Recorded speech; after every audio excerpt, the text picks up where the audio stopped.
Good afternoon, everybody. It is April 16th, 2013. Hail Mary me to all of you. It's raining outside. So, unfortunately, the sun isn't coming through the window right now, so we don't have the privilege of having sunlight to help keeping things looking nice. Um, But, first of all, I wanted to take some time to kind of apologize for yesterday because I think I was a little bit too whiny. Um, Not that I deny everything I said. I don't deny any of it. I stand behind everything I said to you yesterday. But maybe I should try to maybe lighten it up a little bit. Okay, well, yeah. Okay. When was gonna get the coffee at the time? I just had to get it instead. Um, is this the newest bill or is this an old bill? I don't know. Let's see what's on this. So this is the newest bill. I'm gonna put this into the computer later on.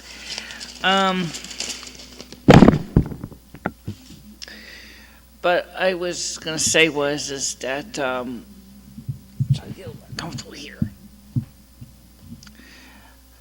What I said yesterday was true. Okay, in every way. I really am serious. Okay. When my season's done for the year, I really don't do anything. I thought I would ask my doctor if they could put me in a comatose vegetative state for 9 months out of the year so I can basically have to deal with the other 9 months. I'm not sure why that is, but it's just something about winter it makes me feel so alive and vibrant. And I know part of it may be because of the actual celebrations themselves of Yule and, my birthday, Valentine's Day, President's Day, and Lincoln's birthday, what have you. Okay. And then, of course, Thanksgiving, even though that's not really my season, it certainly kind of does, feel pretty good to me too, and so does Ostara, and makes me feel like crap, because Ostara I know is the beginning of the spring steward season. I think this year the spring steward tried to be kind of more like the Too Soon song, "Break It to Me Gently," instead of rushing into spring and its full speed ahead approach. I like Samhain because Samhain is the Wiccan time of the harvest, the final harvest of the year in the northern hemisphere, and so it's when we bring ourselves together to celebrate, in which we also, of course, carry on that as an Easter holiday of Thanksgiving. One of the things is that most people don't realize about me is I feel old, really old, because I have been on this earth 22 other times before, so I'm not exactly new at this. I've been through this. And I don't like it every single time, so I'm going to do everything I can, like I did 22 other times. But most of my lives, the other 22 other times were very short. This has been the longest life I've had. And so, because of that, I don't really know how to quite keep up with it. in most of my other lives, I've had a loving family that was behind me 1,000%. I had the support of the community. I had the support of so many people that made things easier. With this life, I don't have any of those things. I have my aunt on Facebook. We talk, and she's got her own life together, and she's in the process of, her and my uncle want to move on, and they put their house up for sale, which part of me finds sad,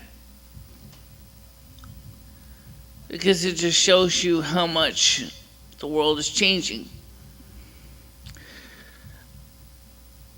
I remember when they built that house, when I was very young. I remember every single inside of that house. I remember every after school or kindergarten, almost every day, me, my sister would play with my cousin Cheryl.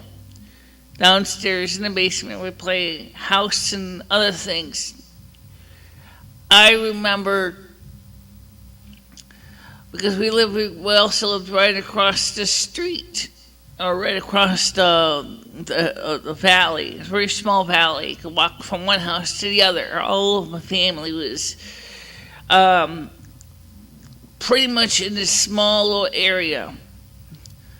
You had my house on one side, my aunt's house on the other side, my grandfather's house across from us, and then of course we had my uncle's house, my other uncle's house, which was my father's brother, was before in the center, and then of course across from my parents in a small pond was another uncle.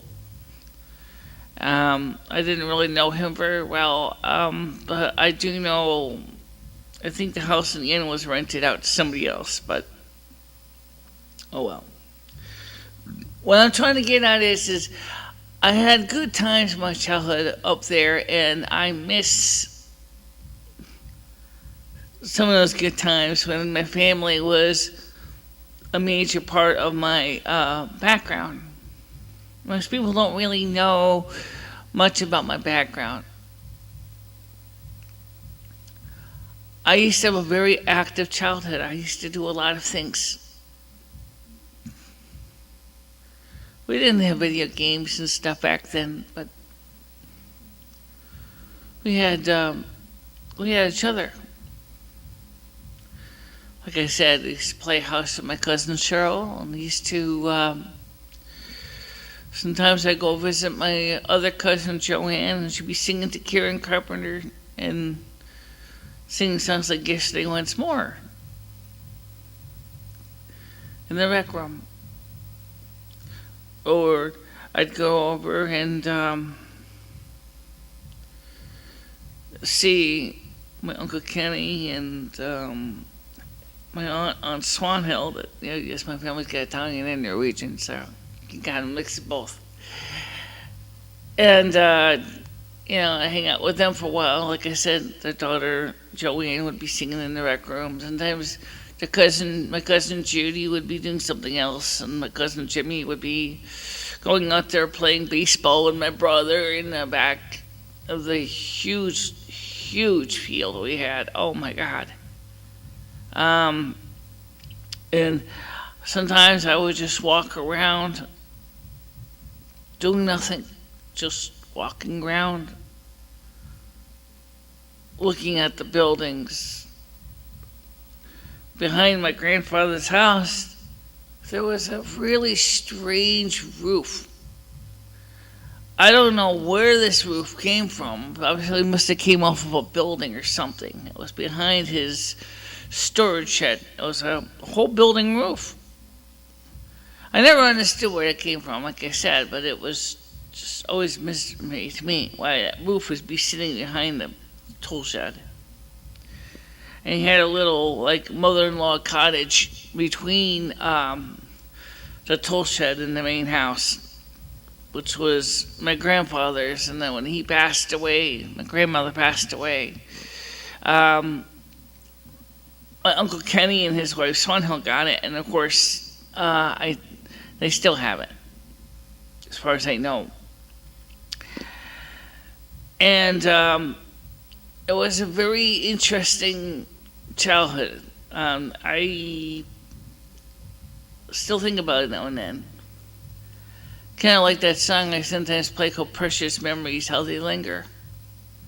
You know, you think about the damnedest things sometimes when you're not really focusing on anything. And just like my cousin used to play, Karen Carpenter's It Was Yesterday Once More. I kind of wish things are still like that, but I know that they're not. My family has basically ignored me, basically left me for pretty much on my own, and I basically have to take care of everything like everybody else does, one step at a time. And so I go out there and I do my best I can to pay the bills, pay the rent, realizing I have no safety net below me on the trapeze, and which means if I jump off the trapeze at the wrong time, I'm going to break my neck. That's pretty scary. You want to get off the trapeze. At least if you have to, you know you want to be able to safely, land on terra firma without breaking your neck, because there ain't no net beneath you. That's sometimes why it makes me a little bit sad.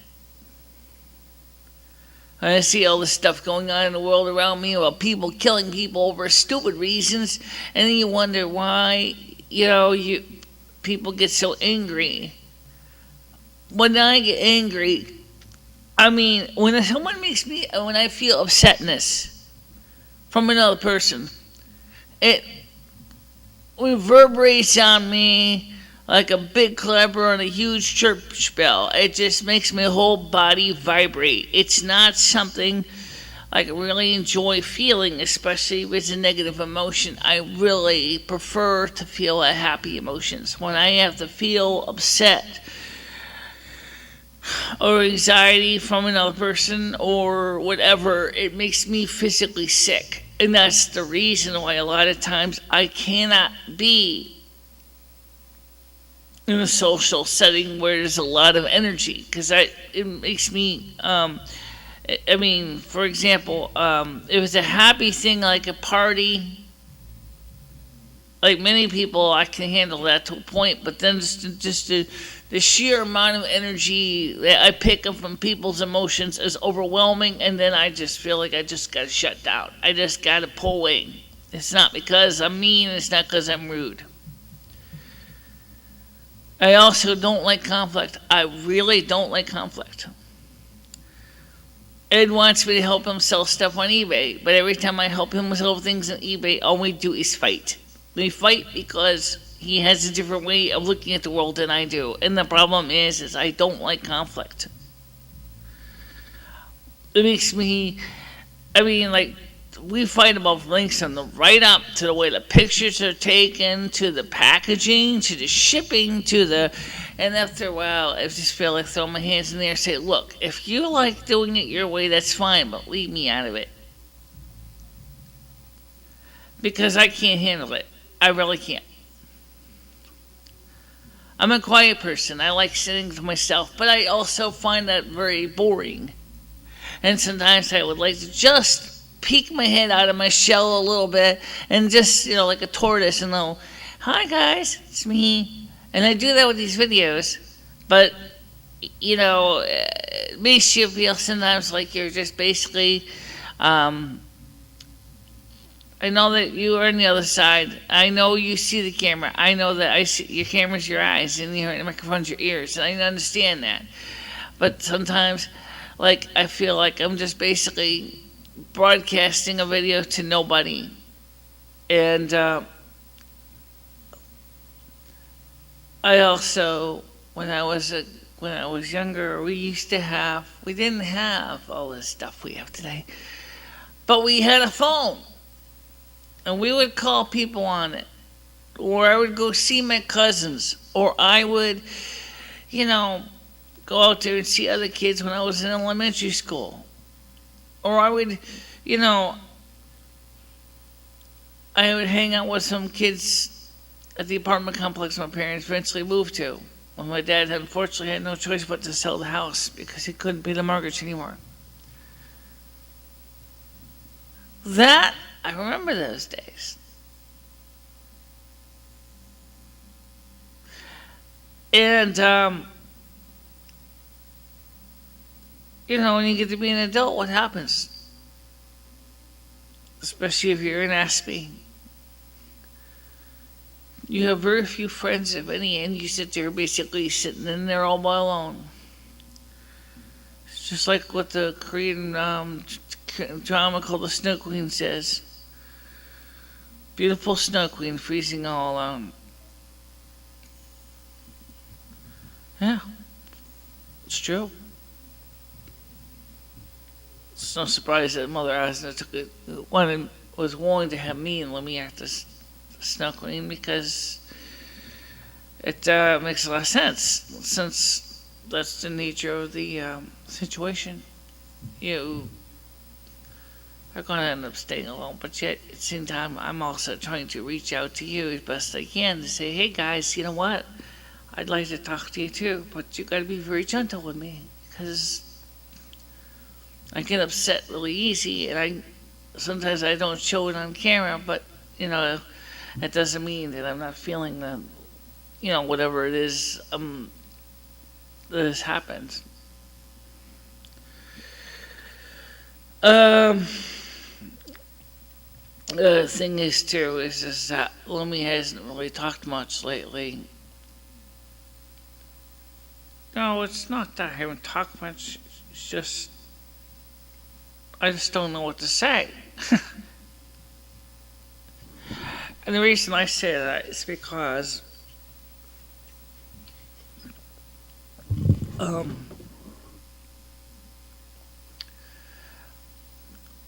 seen Michelle go through so many things in her life. I've seen her take so many hits. But just like the boxer from St. Louis, I am leaving, but the fighter still remains. That's Michelle. She gets kicked in the teeth over and over again. She gets a split lip. She's getting her head smashed in. And yet she still says, I'm going to keep working on it. Sometimes I don't know why anybody would want to go through that much aggravation, but Michelle does it. I mean, take a look what she does nowadays. I mean, Michelle is living in a housing unit, which most people would agree is, could really use a renovation job. It was built from the beginning to be low-income housing. It used to be a residential hotel, so it's no surprise that the apartment complex is pretty, low grade, even by Victorian standards. And it was, Michelle came here only because she wanted to be back in Winston, which is where her power base is. It wasn't because Michelle was trying to relive her childhood. That was far from it. This is her power base. This is where, there was a lot of positive energy, a good flow here. And so Michelle wanted to come back. She tried living in Torrington for a while and found it was just not conducive to her life.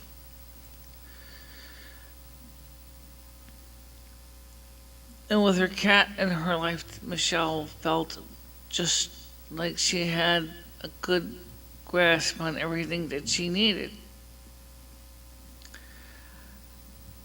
And now, of course, Michelle has nobody in her life that, you know, she needs to care for. I mean, nobody that she considers special besides me.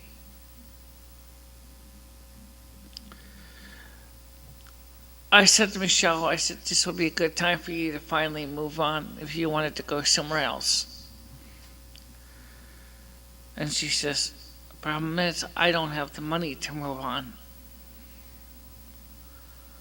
It's just not there. I mean, I'm stuck. Out of the approximately $1,200 a month I get from Social Security, I can't just pick up and leave because I have a couple reasons. Number one, I ran up a credit card tab. I gotta pay that bill off. I got a 2-year contract on a cell phone. I gotta finish that up. I have to pay for a moving truck. I'd have to pay for a security deposit for a new place. I'd have to get everything out of the old place. And by the time I'm done moving, it would cost me closer to $2,400 just to get out of here and go elsewhere. And she said, I just can't afford to do that.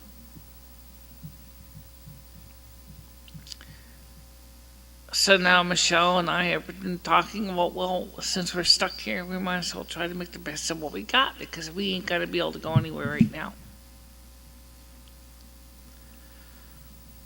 Michelle is very much a person who prefers doing things very frontier-like.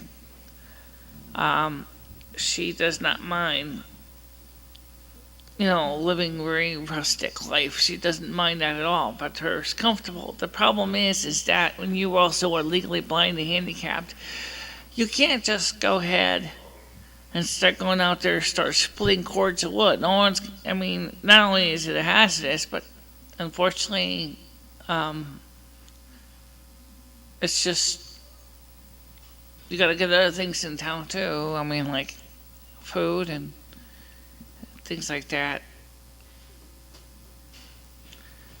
But me and Michelle can always use another person in our lives physically to help us deal with the things that we cannot do by ourselves. And that's the real problem. It's not that Michelle doesn't want to do anything. Michelle does. Michelle really wants to get along with people. But the problem is that the person, whoever he or she is, has got to be compatible. They got to gel well. If the two can gel well, they could get so much done. About this time last year, Michelle met somebody like that. But it didn't work out. Because the other person was diurnal, Michelle was nocturnal. And the other lady had issues with gambling. Michelle doesn't like gambling. But otherwise, the two had a lot, that they shared a lot of emotions with each other. I was here at the time. I had a good chance with her too. Michelle has went out there and looked on date hookup for people, and unfortunately, they live too far away. Or Michelle has felt that maybe some of them are not quite genuine, and she met another lady on date hookup that she really thought she could have had a chance with, but the lady wanted to go back with her ex-husband, so Michelle said to her nicely, she says, Anne, you gotta do what you gotta do. You gotta go back to your ex-husband and try to reconcile. That's an excellent thing. I'm all for that.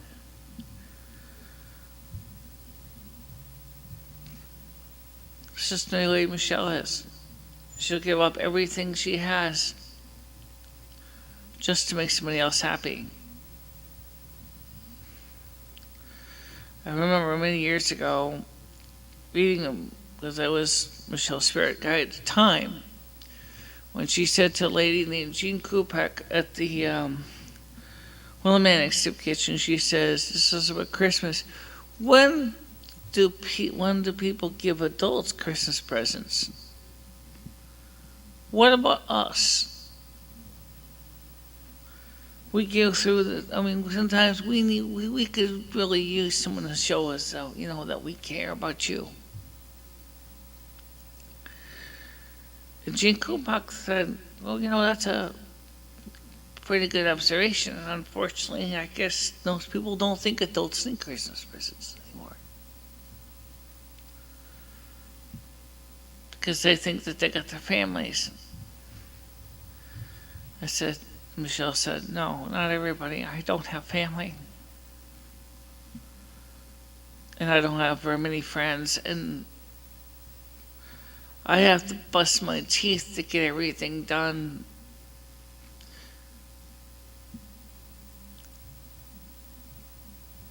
And I still remember that.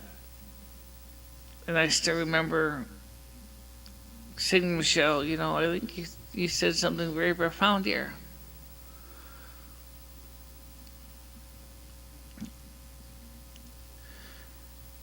People have to realize that Michelle has gone through a lot in the last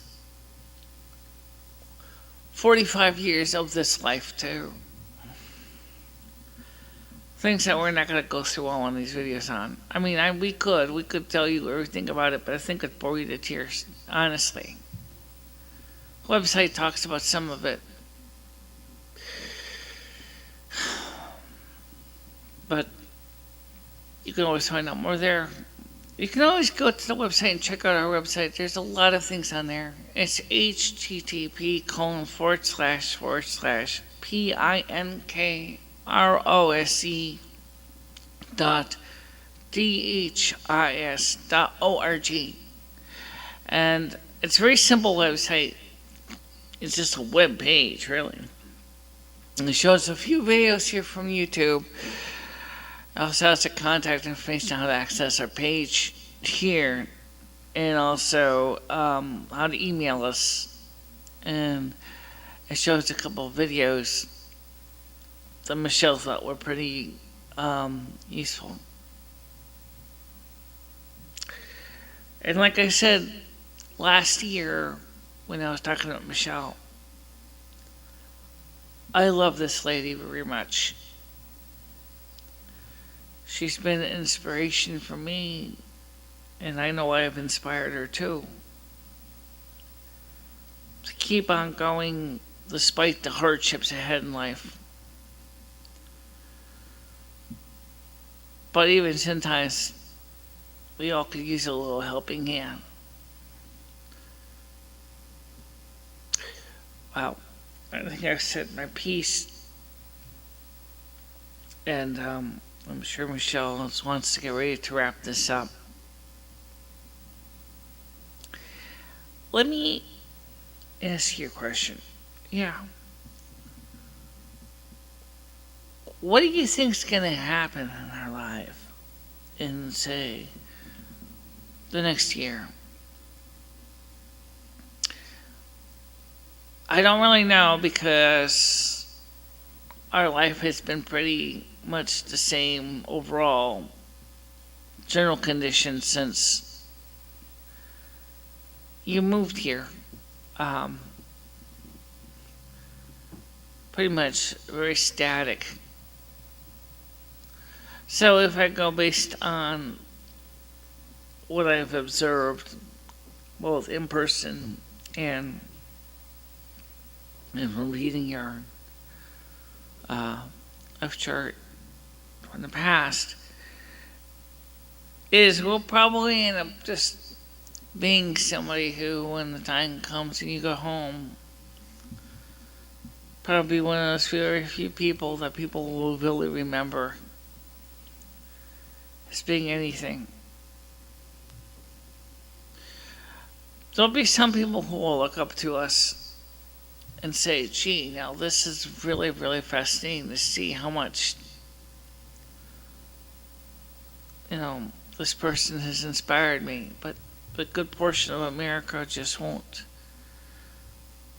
really think about what you are doing as anything more than just another vlogger on YouTube.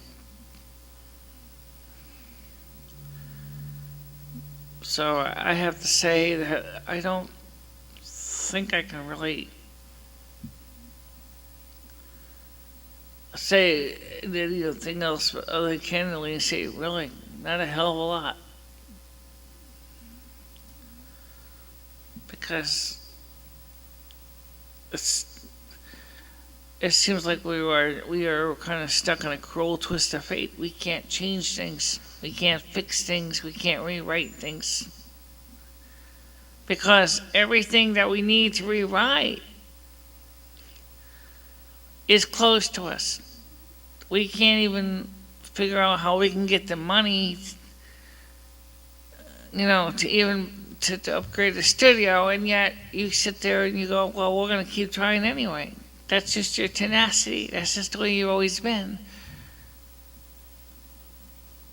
I mean, we're not eating very well because we're trying to save every last red cent so that we can go ahead and get things done here. And that alone is causing problems.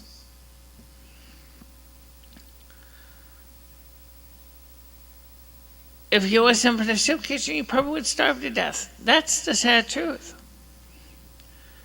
Yeah.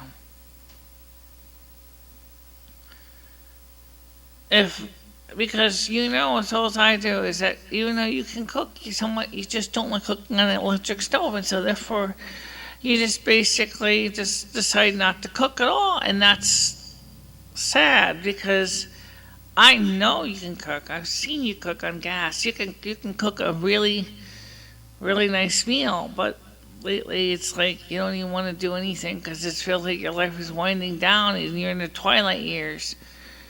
And that's the reason I don't see anything positive in the next year. I think I see more of the same old, and it's not going to change.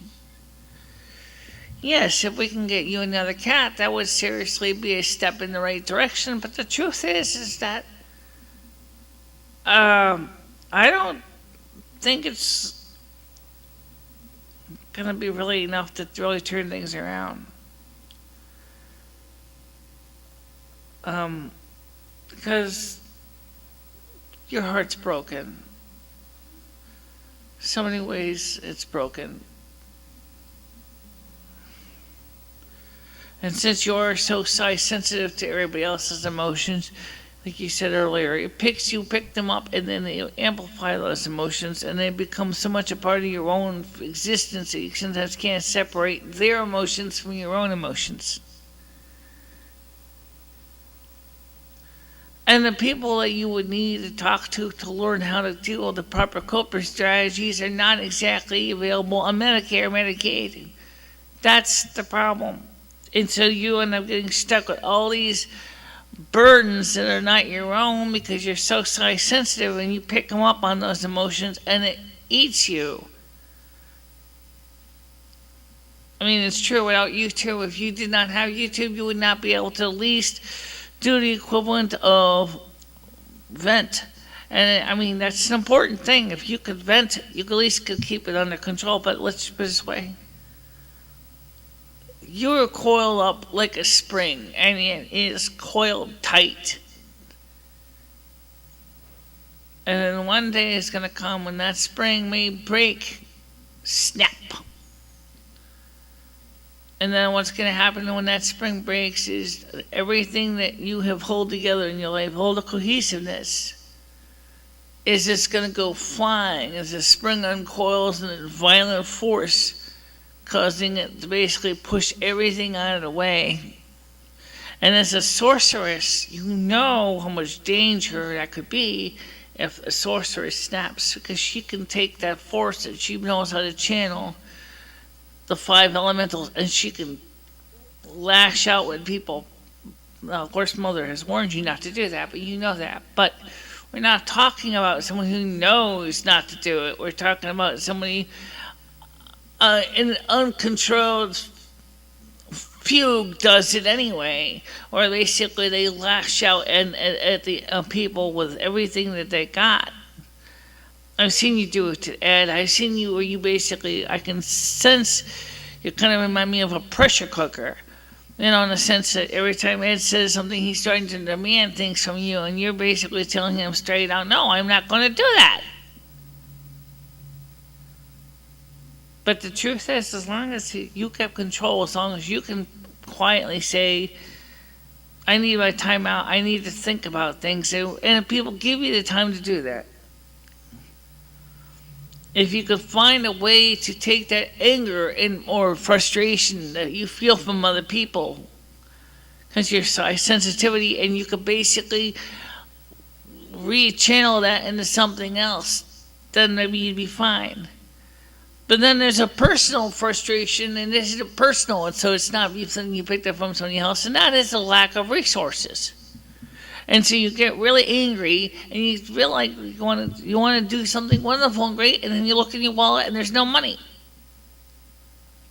And so you get angry at the world and going, this isn't fair.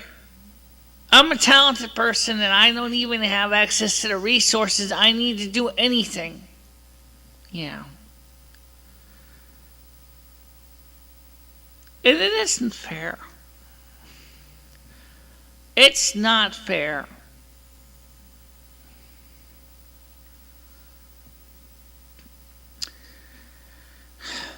Anyway, I think we've talked long enough on that. I think that right now, I think most of our audience, if they're still watching this video, are probably getting ready to go ahead and want to just get on with their next videos or whatever. So I want you to know that Michelle and I still would like to hear from you. I really do. Okay. Thanks. And other news, the Soup Kitchen will be serving lunch this weekend on Saturday. I apologize I didn't make it to the last one. I just wasn't feeling too well. Also this week on the 18th, the Connecticut Food Bank Mobile Pantry Truck will be here in Winsted. On Halliburton Avenue from 12 to 1. Bring your own bags and get free food. That's about it, I guess. And also, like I said before, I mean, I still need some ideas, guys. I really do. And let me write. I want you to think about what I feel. I'm really running out of ideas, and I really need more one. I need new ideas.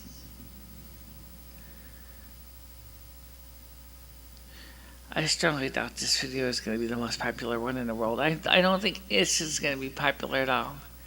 If I'm lucky, if I get 2 viewers on it, I'd be happy. If I can at least get 10, I'd be really happy. If I could at least get 1 viewer and some comments, I'd be ecstatic. I'll be honest, if I could at least, if somebody would just, even if it say something simple like, hi, I saw your video. That'd be nice. Yeah, would be nice. So we're going to let you go and think about what Lemmy has said. I know that it's not really a popular topic. You know, you think that, I guess sometimes you don't know me that well. I mean, we'll get going now, and then of course we'll probably work on another video for tomorrow. Hopefully you'll come up with something along on our traditional topics, but you know what? I need some ideas. Okay, so the more information you can give me for what you'd like to see, and the sooner I can prepare and try to get some information together for you. Okay. Good night, everybody. Good night, everybody. Stay warm, stay safe.